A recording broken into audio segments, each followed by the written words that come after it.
Tennis star Novak Djokovic is now admitting he broke COVID-19 rules in his home country, and he's acknowledging mistakes on the visa application he used to get into Australia ahead of next week's Australian Open. He is the latest high-profile athlete caught in a COVID-19 controversy. As WBZ's John Keller shows us, the impact may be greater than what we just see in the sports world. Novak Djokovic, the world's top male tennis star, drawing the ire of some Australians for his COVID falsehoods. I don't like his arrogance. I feel he's come across as he's above it all. He didn't know me. He doesn't know anything about me. Aaron Rodgers, arguably the NFL's MVP, still fending off criticism of his misleading claims about his vaccination status. To some, they're arrogant COVID scofflaws. To others, they're just standing up for what they believe in. People align themselves with beliefs rather than stand behind truths. Right? To Dan Leibowitz of Northeastern Center for the Study of Sport and Society, it's a sign of the times. Celebrity drives so much of our world. And in the context of that celebrity-driven world, we've lost a lot around what I would consider a moral center of fact.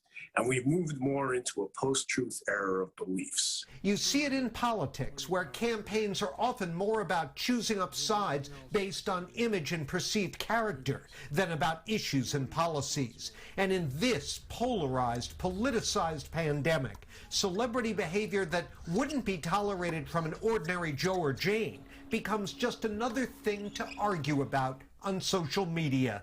They're not looking at Aaron Rodgers as so much as coming out for or against vaccination.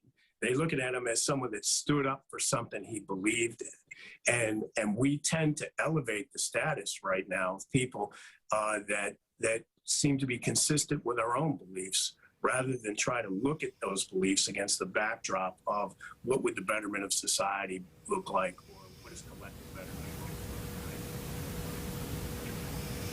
A little bit of context here, Anna Ritt, as Dan Leibowitz points out, 99% of the WNBA players are vaccinated, once again proving what we all knew, which is women are smarter than men, or at least smarter than Kyrie Irving.